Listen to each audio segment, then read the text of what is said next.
Hello, and welcome to the WARC podcast. I'm John Bizzell, WARC's awards lead, and today we're talking about this year's Cannes Lions for creative effectiveness. Now, once again, I was lucky enough to be an earwig on the wall of the creative effectiveness jury, which sat over two quite long but fascinating days. I was listening to these experts debate the merits of each shortlisted case with real dedication to what you'll hear their president call the best of the best of the best. Because remember, only work that has previously won or been shortlisted for a Lion for its creative content is eligible to enter the creative effectiveness category. And speaking of dedication, despite those 2 long days of judging in a windowless and at times pretty chilly room in the Cannes Palais, whilst many others were out in the sun, 2 of those experts have been lured back to join me in another windowless room today to talk about the winners they chose. So, on my right, I have Andrea Diquez, president of this year's Creative Effectiveness Jury and global CEO of the multi-award-winning GUT. And on my left, Martin Beverley, who served on the Creative Effectiveness Jury this year and recently founded his own creative company, Ace of Hearts, where he'll be CSO. This is after a decade at Adam & Eve DDB, which he left as CSO back in February. Andrea, Martin, welcome to the WARC podcast. Thank you. Now, Andrea, I mentioned there that your current agency, GUT, has won many awards, 24 Lions this week, I think you said. Around that, yeah. So, and of course, that includes many awards from us here at WARC. And I think you got Independent Network of the Year here in Cannes a few years ago. And agencies that you've run, including Saatchi & Saatchi in Mexico and New York and DDB Chicago, have earned over 250 creative and effectiveness awards from top festivals while you've been at the helm. So clearly, you are no stranger to receiving trophies. But I'd really like to know how you found leading the jury this year for creative effectiveness. Listen, it was the best experience. It's a different role because you have to be kind of like the moderator, and when the conversations get heated, you have to I wanted them to get heated, but I couldn't let them get heated. I wanted like a soap opera, but no. It was amazing, and our jury was great. Everybody really respectful, everybody fun. Because you would think that creative effectiveness might be, not a so fun category. It actually was, because the cases were great and a lot of humor was in some of the cases. So I loved it. Very diverse jury, a lot of fun people, very, very smart people like Martin. And, it was great. I loved it. I think we might touch on some of those fun entries later too. So, Martin, listeners may remember that you've actually been a guest of mine on the WARC podcast before. This was back when you were the chair of the shortlisting jury for the APG Creative Strategy Awards, which are also published by WARC, and listeners can go back and find the podcast we did in the feed. But I think this is your first time judging in Cannes, right? So how was the judging experience for you? And how was having Andrea as La Presidenta, as we found she's known in some... Be careful, she's right here.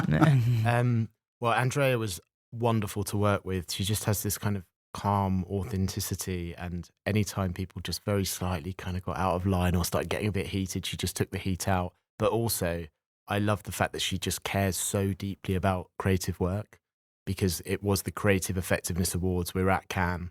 We're celebrating creativity, and Andrea's done that for years. So it was a privilege. Thank you for letting me be part of it. And I was blown away by the breadth and depth of what we were judging, because it's from all over the world, and it had to have won creatively in the 3 years prior. So you're judging things that already have brilliant creative merit, and they're also different in the different sort of shapes and objectives and styles and medias and tones, and so it was just brilliant to read through all the entries in the shortlist, to be honest. And yeah, I loved the 2 days, even though it was in a dark room. I found it a lot of fun. I like looking at data. So yeah, it was a good 2 days. Great. Well, let's get right into the work then. So the creative effectiveness category got well over 300 entries this year. So you really did have a lot to get through. And ultimately you awarded 7 bronzes, 6 silvers, 3 golds, and of course, just that 1 Grand Prix. So this is really an elite group of campaigns from what you've just said are already a pool of successful work. So I guess what I'd like to know is, in curating these as your winners, is there a particular message that you were trying to get across to the industry, Andrea? I think, listen, it's a really simple message, which is you need to have brave work, fresh work, ideas that have never been done before, that move you and that have an impact. I mean, again, it seems really easy to do, but it's very, very hard. I think that there's just work that have some impact in people, some in communities, and some in the brand and the business. And when you have both, it's just amazing. It's magical when you have something that is fresh and it has more chance when it's good work and really, really creative work. It has more chance to have impact. And so that's what we were looking for, work like that. And a lot of them had it, and a lot of them have one more than the other. So, the ones that got awarded were the ones that had both, and perfectly done, and made us jealous. Yeah. Really jealous. I'm interested, Martin, you touched on this actually just before about the breadth of the work you see in this category, right? And, within the award of creative effectiveness, we have categories right from real-time response to the new long-term brand platform category. So you really, at times, are comparing quite different kinds of work. So I'd be interested to hear you talk a bit about whether the jury came up with a framework for comparing those things, or how that worked in practice. And maybe you can even speak a little bit about how that compares to the framework you've been known to use at APG to assess work. Well, there was one measure that we have at APG, which I unofficially introduced to the room, which was like, how much do you wish you'd done it? Like the jealousy factor, because I do think that's quite a good way to cut through when you're reading a lot of papers. How much do I really feel like this was on my reel, like that I could talk to clients about the fact that I had done this? And there are some pieces where you just are blown away by how good they are. And I think that's just quite a good sort of emotional measure. I think the criteria are clear. It's about the idea, it's about the strategy, and then half the marks are for the impact and the measurable impact of the work. But I think the tricky thing is that they're also different in terms of what they're trying to do. So you have some papers which are trying to get a politician elected. You have some which are trying to change a law. You have some which are trying to sell a certain product or premiumize a brand. And some are brand metrics, some are kind of business metrics. And so that you are honestly comparing apples with oranges with pears at times, but there are clear criteria there. And ultimately, it also comes down to a subjective judgment where you go, how creative is this and how effective is this? And so, and I personally love the fact that there is such breadth and depth of different entries from all over the world, because that's what Cannes trying to encourage. Yeah. You agree, Andrea? Completely agree with everything that Martin says. Not always. Not really. Well, look, now I'm going to make you do a difficult thing. So having said how disparate some of these campaigns are and their approaches are, we always try and identify some key trends from the work. And maybe we're looking quite high level there. But you mentioned at the start, Andrea, about the feeling not just that the jury were having fun, but there was some really fun work that you ended up looking at. Maybe I'll start with you, Martin. Were there any particular campaigns that you think fell into this idea? Yeah, I mean, I love work that's funny. And I think sometimes like funny can be serious business, and also it's quite British to take something serious and make it a bit silly. Yeah, Rick Astley. Yeah, so that Specsavers case study, I had to sort of hold back from my love for it, because I just think it's so good on every level. It's got this insight around the fact that like hearing is a slightly kind of difficult subject, and you maybe don't want to admit that you can't hear, and it's a bit, it's linked to aging. But the idea of mishearing is funny.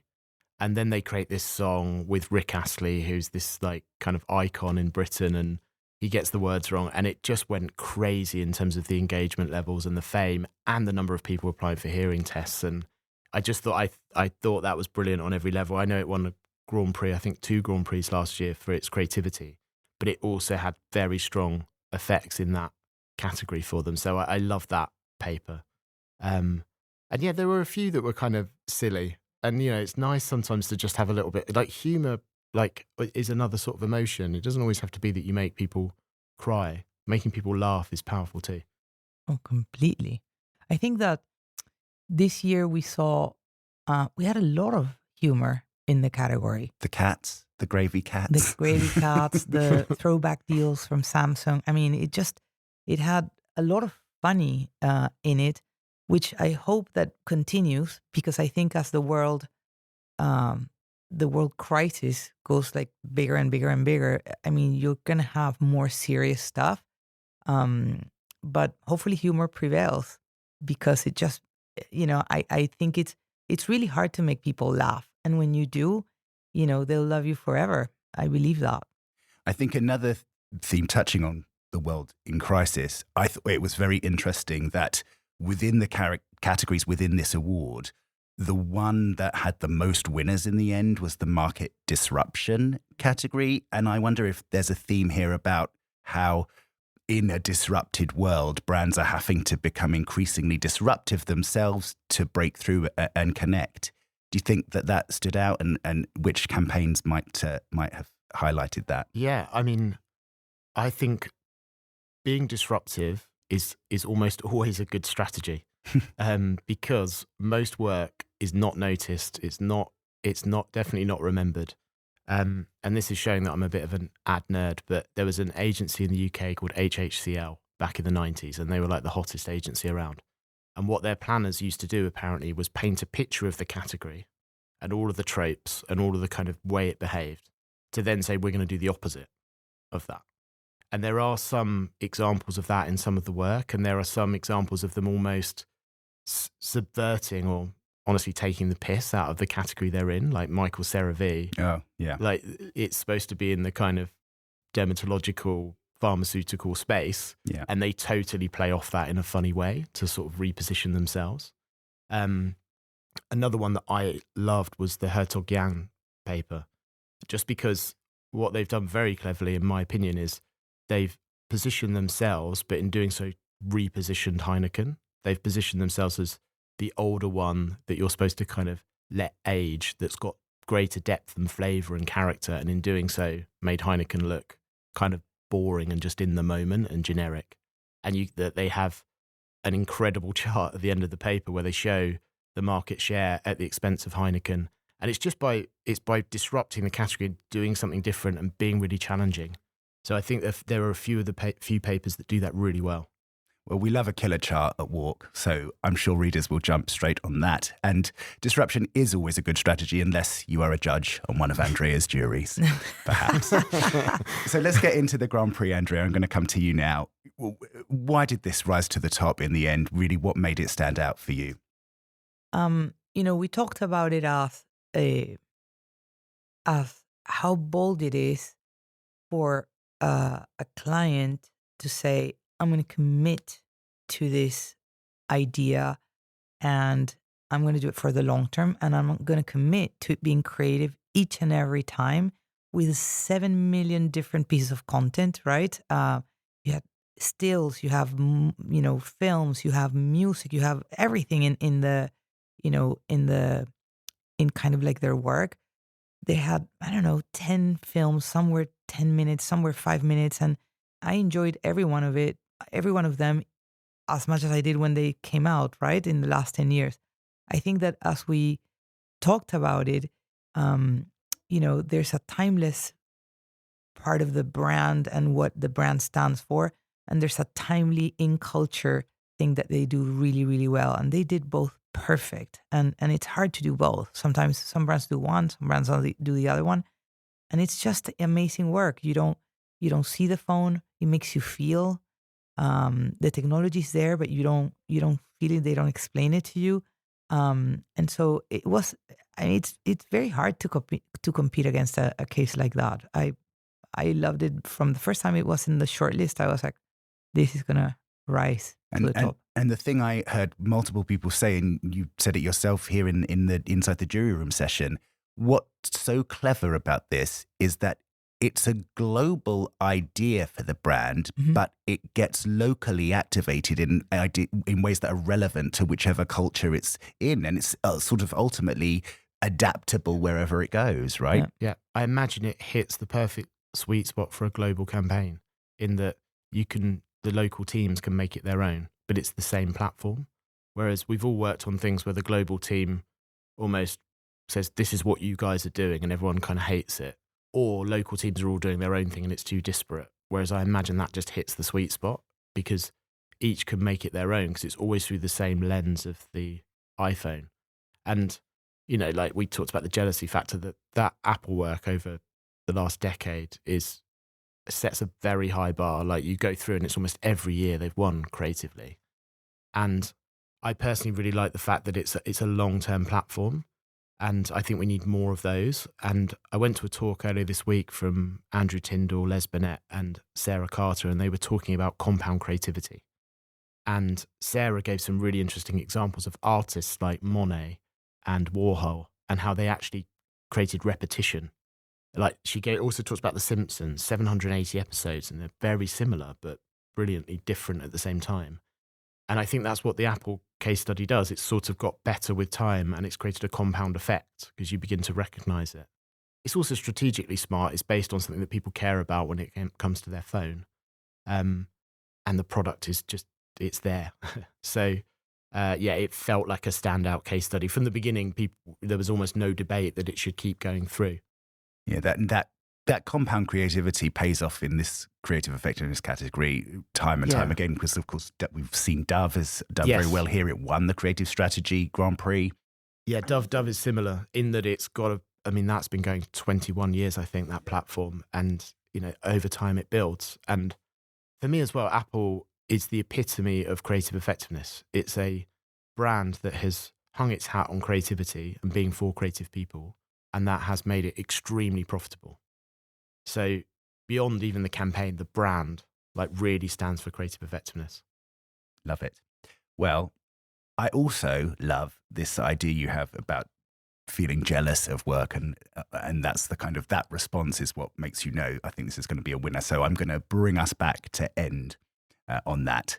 So you can't pick the Grand Prix, but based on everything you judged, was there another piece of work that you really wish that you had done, and why? Martin, you go first. One of my favourites was Dove. I know we briefly touched on it there, but when I read that paper, I just thought it was the epitome of like brilliance, in that Dove is just like soap and moisturiser, and yet they have turned it into a really strong brand that has created big impact over time. And I realised that maybe the societal change is tough to really enact with everything else that's going on, but they've really taken a stance and a position over time. And you look at all the case studies and it's year after year has had a really high bar. And I was really jealous of some of that work, like some of the work back in the day, like the original stuff as well as the new stuff. So probably Dove for me. Well, you can't pick Dove too, Andrea, but is there another piece that you would have liked to have worked on? Of course, there was a piece that your agency did work on. So Yes. You know what? I did love Misheard Version. I wish I had done that. And the reason is because I imagine the creatives or the team presenting it and me laughing and saying, this is so stupid and so funny, because I mean, that for me is one of like the best, things that you can say sometimes to a creative. It's like, this is stupid funny, and it's like the best that you can say. And I imagine me laughing with this and presenting to a client and laughing, and then seeing it done and brilliantly executed and laughing. And, you know, I imagine the brief to Rick Astley and he's like, what? What? Yeah. So I really, really, really love that. I'm very jealous of that case. Every time I see it. There were also, we both loved the Samsung one as well. Yeah, Samsung. Throwback. Like, I think they said it was $29 was the cost. I can't get over that. I mean, I know stat. there's the team, but like, they just basically sent emails that reminded people of the basket that they had left, and then gave them the and also incredible returns. And it just shows that whatever you're working on, you can be creative. Yeah. It's not just if you've got an expensive film, anything can be creative. And you know, that we both loved that one, and the Philips one as well. The Philips one is amazing. The refurb. Like the reason I'm saying this is don't go and look at them all because they're all really good. Like, not just our favourite ones. The Philips one was a whole business transformation about better than new and refurbing products, and now over half of what they sell is refurbished. You know, that's an incredible transformation. Well, as much as you probably can't bear to think that there's going to be another year of these awards when you've just about finished this year, there will be people listening to this who have either been inspired by what you've said, or they've already done a piece of work that they really are thinking this is a future creative effectiveness winner. So before I let you go, I would love to know, if there's one thing you could tell an entrant for next year, either to definitely do that makes a great entry, or maybe even what's a thing not to do, what would a piece of advice be? You can go first, Martin. Mine would be simplicity. Just because I think we judged a lot of things, and the simpler, the better in terms of it really sticking. And if you've got a brilliant idea and a brilliant effect, don't hide that. Just keep it really simple. You don't have to use all of the word count. You can just very clearly tell the story. Keep it simple in terms of the objective. Keep it simple in terms of the strategy and the idea, and simple in terms of the headline results. And don't overwrite it. Just keep a really clear backbone and thread to it. Andrea? So I would say two things that I'm taking as a learning, which is one, you have to really understand the categories that you're entering, because an entry in the wrong category kills the case immediately. It was like a lot of discussion around it. So if you're not certain of what the categories ask, and what are the filters that usually juries look at when they're looking at that category. And then the second thing is that you read a lot, and you see a lot of films, and you see a lot of content and case studies, and you have to keep the jury entertained, because it's too long. It's very, very long. So yes, simplicity. I agree. You stole that one from me. I had it I was like, oh, I have one. I have one. That one. And yeah, it has to be creative the way that the creativity you put in the case study and the creativity you put in the idea, it has to also be part of the written material that you send, the presentations, the decks, everything. I think that you have to make the jury feel, because they'll fight for it. The jury will fight for it when it's something that really, really gets you and moves you. Great. Well, I think we won't improve on that for advice. So with that, I'm going to wrap up. Thank you both so much for taking the time to give the listeners a little insight into the jury room. For me, it was a real privilege to listen to you all at work. So thank you for that. And listeners, if you'd like to see what the judges saw in the campaigns that they've talked about today, and many, many more, subscribers can now read all of the entries for the Creative Effectiveness Lions on WARC.com, and it will tell you if they've been shortlisted, or indeed if they have won. And please look out for our deep dive analysis report on the winners and themes, which should be coming out in August, if I ever escape from this building. If you'd like to listen to more news from Cannes, you can go back to the feed, and there's a whole week of great daily podcasts that the team have curated on site here. And make sure you subscribe for more news and views from WARC. Thanks for listening. Goodbye.